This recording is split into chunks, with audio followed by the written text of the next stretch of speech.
En este primer apartado del bloque 2 vamos a ver un poquito lo que son temporalidades, temporalidades en la narrativa, el uso del tiempo en la narración.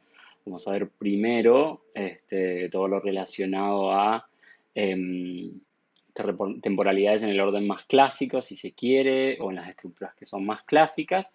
Y en la segunda parte de este video vamos a introducirnos un poquito en el uso del tiempo en los formatos que son hipertextuales, en los videojuegos, en los soportes que tienen un grado de interacción que le permiten un cierto control al usuario, o en aquellas plataformas donde hay una producción narrativa por parte del usuario, está como pre-planificada esa hibridación, una parte narrativa que se propone y otra parte que la adiciona el usuario. Recordarles que estas características o estas categorías que vamos a ir mencionando son, si se quiere, como más de la producción más masiva que hay o son, están basadas en estructuras narrativas que todos manejamos y que todos conocemos o con que todos estamos más habituados. Todas las producciones tanto de Hollywood como las producciones latinoamericanas como telenovelas, series, la mayoría de las piezas que podemos encontrar en líneas generales trabajan con este tipo de estructura. Vamos a estar basándonos siempre en esta situación de arco narrativo, ¿no? Con esta situación de estructura en tres actos y es desde ahí desde donde vamos a mirar casi todos los contenidos de este bloque porque después, cuando trabajen el tiempo en los medios interactivos y en la segunda parte de este bloque, cuando trabajen expansiones y compresiones narrativas, esto se complejiza un poco más.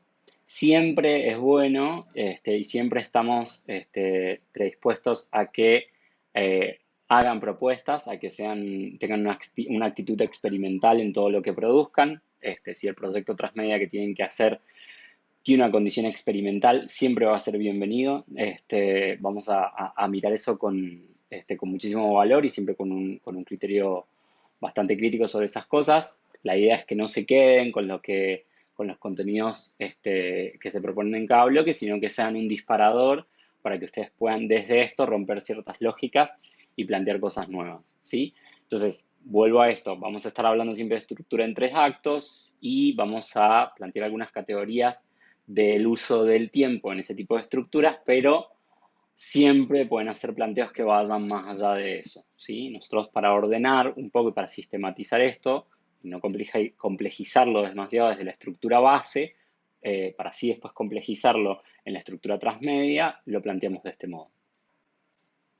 Desde este lugar y con esta mirada un poco centrada en esta situación de estructura en tres actos, es desde donde vamos a empezar a analizar el tiempo. Muchas de las cosas que vamos a ver en este primer apartado de este video ustedes ya las han visto, entonces los vuelvo a repetir. Esto es a modo de repaso y a modo de recoger algunas cosas que se han visto en otras materias de la carrera, ¿sí? Em, las han visto en audiovisual, las han visto en semiótica, probablemente también las han visto en el primer semestre de edición, las han visto, etcétera, muchas veces, ¿sí? Y quizás las han visto con mayor complejidad de lo que la vamos a ver acá, pero retomamos un poco como para ir hilando los contenidos. Tenemos esta situación de estructura en tres actos y si recuerdan, habíamos visto en el bloque uno esta situación de trama e historia, ¿sí? O sea, historia son los hechos que suceden, independientemente de que estemos haciendo una transpolación de hechos que efectivamente sucedieron en la realidad al suceso narrativo o que sea un universo ficcional, o sea, una historia construida por nosotros. Independientemente de que eso suceda, tenemos como estos dos ejes paralelos, lo que sucede sincrónicamente en la historia y cómo lo contamos, cómo le damos un ordenamiento a esos hechos en la estructura narrativa. Acá empiezan a conjugarse dos o tres cositas. No solo tenemos el ordenamiento que le damos a estos hechos para contarlos, sino que además tenemos de alguna manera la subjetividad de la audiencia para interpretar esos hechos. Es obvio y es propio que la audiencia desde su subjetividad trae todo su bagaje cultural, su entendimiento, sus capacidades cognitivas, etcétera, el mundo, la cosmovisión con la que va a interpretar esa pieza. Entonces, tenemos como tres instancias ahí que diferenciar. Lo que sucede con el tiempo efectivamente en la historia, ¿sí? Tanto la duración que tiene esa historia en materia de tiempo, si puede durar meses, si puede durar años, si puede durar semanas.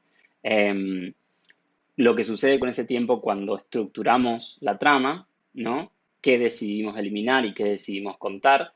Hay ahí dos instancias de transmisión de la temporalidad y después esta tercera instancia de las audiencias, ¿no? Cuando hay un proceso de apropiación de ese relato desde la subjetividad de que cada uno lo apropie, también hay una interpretación particular de los tiempos.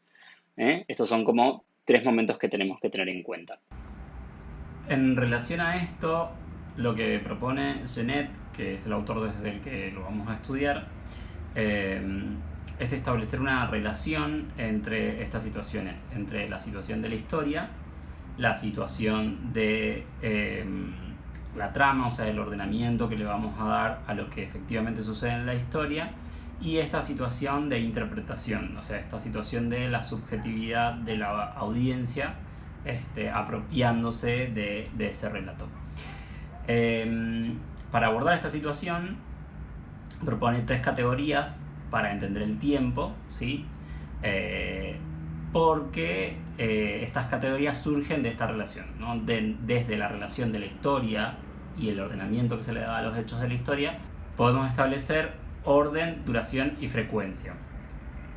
Recuerden que vamos a estar viendo estas situaciones para después que son más de tipo clásicas, o sea, cómo se da la situación de orden, duración y frecuencia en las narrativas que son más clásicas, y en la segunda instancia de este video lo vamos a ver más enfocado en los medios más transmodernos, los videojuegos, los sistemas que tienen una posible interacción de los usuarios o que permiten cierta participación o producción de contenido de parte de los usuarios. Entonces, un poco para simplificar esto, yo lo voy a dar de manera acotada porque en lo que nos interesa centrarnos es en la segunda parte. Recuerden, igual que tienen la bibliografía sobre esto, tienen el capítulo digitalizado sobre temporalidades en los nuevos medios en el apartado de bibliografía de esta unidad. Si quienes quieran explorar sobre esto pueden hacerlo, está el capítulo completo. Pero básicamente lo que vamos a tener es, cuando hablamos de orden, una situación de el ordenamiento que le damos a los sucesos que efectivamente transcurren en la historia en el discurso, ¿sí? En la trama. Cómo articulamos esos sucesos en la trama. Entonces, lógicamente, podemos tener tres direcciones. Podemos tener una dirección paralela, una dirección opuesta o una dirección que es fiel a la historia, ¿sí? Es decir, los sucesos van a transcurrir de la misma forma en que están estructurados en la historia, en el orden inverso en el que están estructurados en la historia o de forma paralela. Cuando hablamos de duración, lo que importa es la relación que hay entre los hechos que están en la historia y los hechos que están en la trama, ¿sí? Puede no haber un paralelismo en esa duración, ¿sí? Esto también afecta a la percepción del tiempo.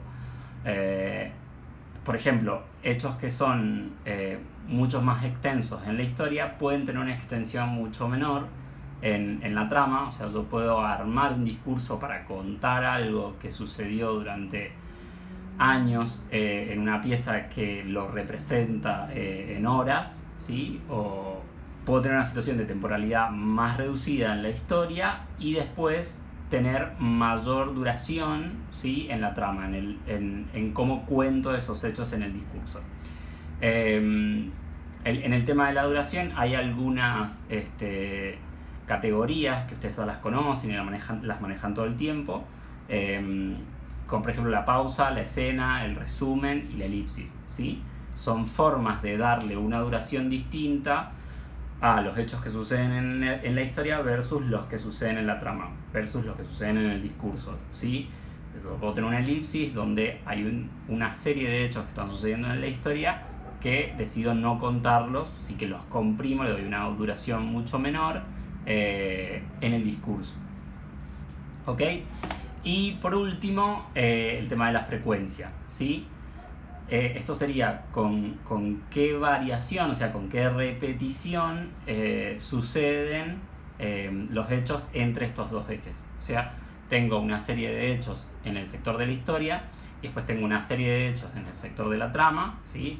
Siempre estamos trabajando sobre estos dos ejes, lo que sucede, lo que estoy contando, que no necesariamente son idénticos, y ahí tengo repetición e iteración. Entonces acá tengo hechos que aparecen más de una vez en la historia y se comprimen y aparecen una sola vez o una menor cantidad de veces en la trama. Entonces ahí tengo una iteración, ¿sí? Fíjense cómo está hablando de la repetición. O a la inversa, cuando tengo un solo hecho que sucede en la historia y aparece múltiples veces en la trama. Entonces ahí tengo una repetición.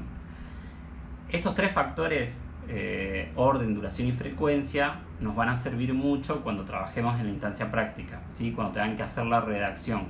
Recuerden que tomando desde los textos de Anay Lobato, lo que vamos a hacer, que ya lo vimos en el bloque 1, es trabajar primero el mundo de las historias y después, en su proyecto transmedia, y después volcarlo al sistema multiplataforma multiexperiencial. Vamos a elegir un soporte para cada uno de los fragmentos de la historia, vamos a construir una plataforma sobre eso pensando en la participación de las audiencias.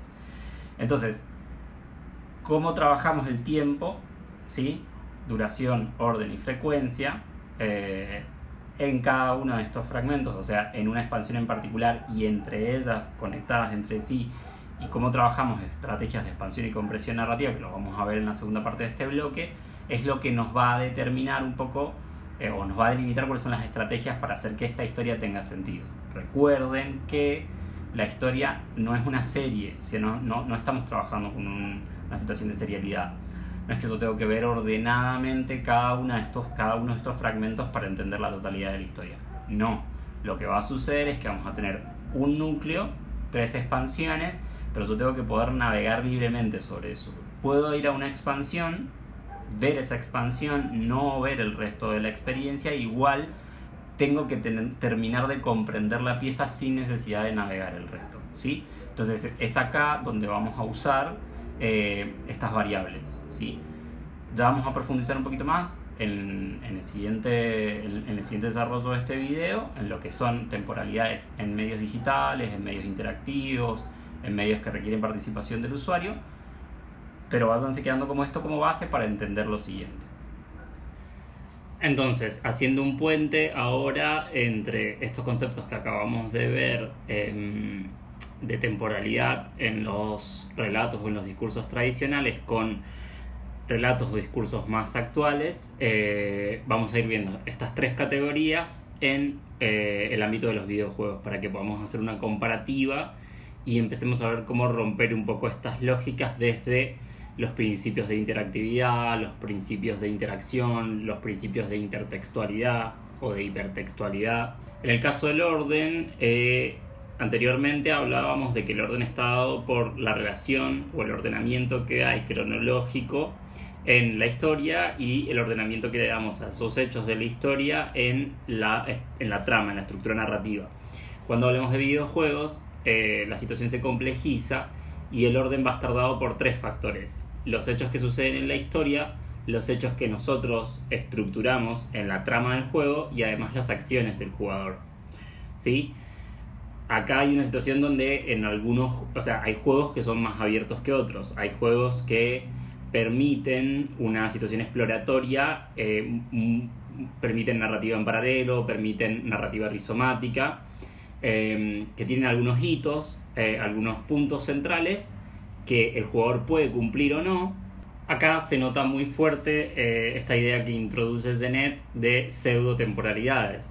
¿Por qué? Porque tenemos una temporalidad lógica en la historia y después esa temporalidad va a estar en el extremo determinada por el usuario, de acuerdo a las acciones que vaya llevando adelante el usuario y de acuerdo a la estructura narrativa que tenga el juego, y de acuerdo a lo que la historia proponga, van a ser 3 factores que van a determinar una temporalidad particular para cada uno de los usuarios. Una misma dinámica de juego, con una misma historia, con un mismo nivel de dificultad y un mismo grupo de obstáculos para 2 usuarios distintos, puede significar temporalidades muy distintas, representar tiempos de juego muy distintos. Esto pasa, por ejemplo, mucho con Minecraft. Hay ciertas leyes de los videojuegos más o menos estables, que Minecraft rompe bastante por ser una plataforma bastante abierta, y un mismo proceso puede tomarle a un usuario mucho más tiempo por elección que a otro. O sea, un usuario puede decidir pasar mucho más tiempo dentro de un periodo narrativo del juego que otro. E inclusive pueden o no cumplirse las metas, los objetivos del juego.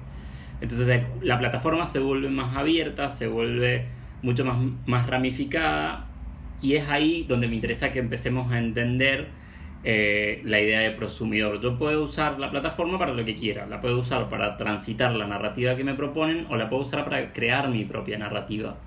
Como hay gente que construye, no sé, monumentos históricos adentro de Minecraft, ¿sí? Le doy a la estructura mi subjetividad, mi plasticidad, mi carácter, y la termino deformando y adaptando para producir yo el discurso que quiero producir, independientemente del que me están proponiendo. O tomo el que me están proponiendo y desarrollo otro, ¿sí? Un caso menos complejo de esto, que también es un buen ejemplo, es por ejemplo lo que pasa con El Príncipe de Persia, sobre todo en los primeros juegos, donde a través de las cinemáticas del juego y de las lógicas y los objetivos de cada una de las instancias del juego, me van estableciendo un ordenamiento de trama que es diferente a lo que es la historia en sí del juego. Volvemos sobre las categorías que estábamos planteando recién, ahora planteadas en medios interactivos. Respecto de la duración, va a pasar acá algo similar. Yo en la producción tradicional, en la producción audiovisual tradicional o en los monomedios, sí tengo por ahí un control más específico de la duración. Algo que en la historia tiene, por ejemplo, si estamos haciendo documental y estamos haciendo, no sé, por ejemplo, documental de la Segunda Guerra Mundial. Bueno, ese es el hecho histórico. Y ese hecho histórico tiene una duración particular en años. Yo puedo controlar también la duración que tiene la estructura narrativa. Yo cuento la historia, por ejemplo, en 180 minutos, 130 minutos. Entonces también en un largometraje estoy controlando la duración de la pieza. Cuando esto lo trabajo en videojuegos o lo trabajo en documentales transmedia que tienen características hipertextuales o interactivas y multiplicidad de plataformas, ¿sí? Por ejemplo, si lo trabajara desde documental transmedia, podría tener una nave central que sea un sitio web con una determinada poética que me explique la Segunda Guerra Mundial. Y podría tener, por ejemplo, 5 expansiones que, no sé, por ejemplo, 3 están hechas en podcast, en una serie de podcast, y 2 más son movisodios. No puedo determinar con exactitud cuál va a ser la duración, porque el carácter multiplataforma e hipertextual va a hacer que los usuarios exploren algunas expansiones u otras no, o inclusive puede suceder que algún usuario explore todas las expansiones y no la nave central, porque si retomamos lo que vimos en el bloque 1, la estructura transmedial me indica que cada una de las piezas narrativas tiene que ser autoconclusiva, o no autoconclusiva, no necesita tener un final, pero sí tiene que ser autoportante, se tiene que entender por sí misma independientemente de que yo transite las otras. Entonces acá se da nuevamente esto que plantea Genet de pseudotemporalidades, ¿sí? El tránsito por las piezas, cuando le damos este control al usuario, e inclusive cuando el usuario empieza a hacer producción narrativa, va a tener una temporalidad relativa. Cada uno puede transitar lo que le tome de acuerdo al camino que realice y de acuerdo a hacer ese recorrido completo. Inclusive dentro de un mismo sitio que tiene principios de interacción, yo puedo hacer una lectura hipertextual e irme saltando la linealidad y quizás partes no explorarlas nunca. Otra cosa que sucede también en torno a la duración, un factor más que se agrega en esto, es el sistema, las características del sistema. No solamente desde el software, sino desde los principios los principios lógicos que tiene el sistema en el cual estoy planteando la estructura narrativa. Esto solo lo vamos a ver un poco más adelante, pero recuerden que cuando planteamos este tipo de plataformas que no son lineales y que ciertamente no son miméticas, estamos planteando ciertas leyes de este universo, que puede ser o no ficcional, pero tiene sus leyes. Entonces, esas leyes que planteamos también son un factor que va a afectar a la percepción del tiempo. Entonces, vamos a tener el sistema, las acciones del usuario, la historia y cómo cuento la historia, ¿sí? ¿Ven cómo empezamos a complejizar esto?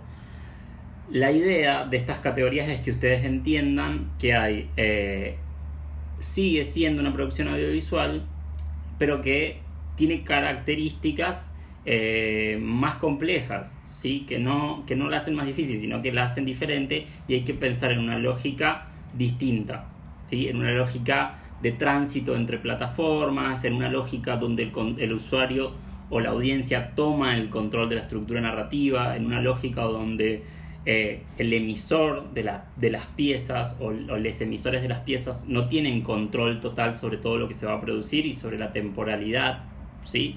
Es importante esto. Tenemos que empezar a pensar que nuestros receptores no se sientan y están 90 minutos mirando lo que nosotros queremos que estén mirando, 90 minutos o el tiempo que sea, si es un corto o lo que sea, ¿sí?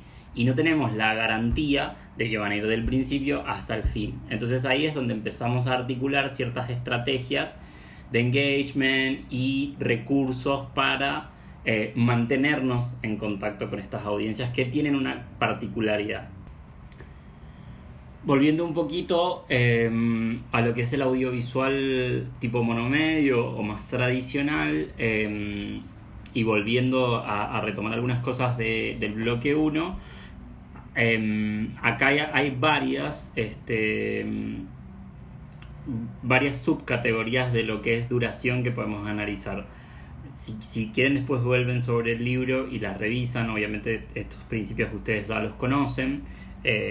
Los más obvios son cuando trabajamos una elipsis, cuando trabajamos un flashback, cuando trabajamos un forward. Cómo vamos a manejar la duración del tiempo con ciertos principios que nos permiten moldearlo a nuestras intenciones. Algo de esto que está bueno y que es interesante es la idea de alargamiento. Hay una técnica que empieza a usarse a mediados de los 90, que es el bullet time, que después es muy, muy, muy reconocido por la escena de Matrix en la que se utiliza. Les recomiendo, si quieren ver algunas cosas de Michel Gondry. Se utiliza creo que Michel Gondry lo utiliza por primera vez en un video de los Rolling Stones, Like a Rolling Stone, si no me equivoco. Vean, si quieren, toda la parte de Michel Gondry de dirección y producción de videos musicales, lo que hace, por ejemplo, para Chemical Brothers, porque ahí no solamente se trabaja esta idea de la extensión, de la dilación del tiempo, donde la escena se congela y nos permite, o le permitimos a la audiencia que haga una exploración de toda la escena cuando está el tiempo detenido, que es un principio de innovación audiovisual de principio de siglo, que después empieza a cobrar más fuerza y dimensiones de interacción cuando se utiliza el video inmersivo, el video 360, con dispositivos de hardware y software de los últimos años, que me parece que es un principio para estudiar el tiempo en relación a la duración que está bastante bueno.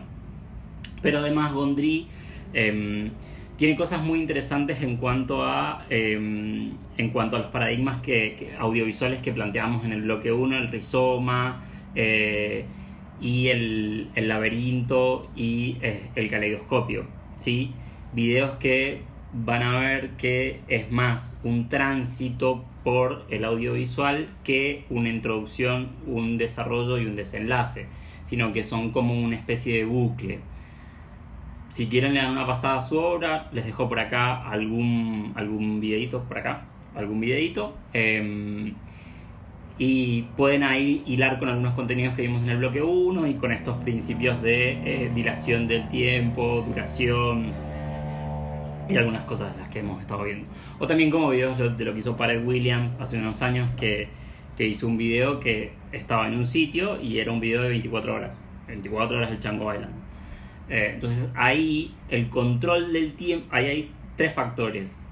La historia y la trama tienen la misma sincronía, pero le damos la posibilidad al usuario de que transite eso con sus acciones. Yo puedo ir, recorrer 10 minutos, recorrer 3 horas, volver, adelantar, quedarme todo el día mirándolo. Nos queda entonces, por último, analizar la categoría de frecuencia.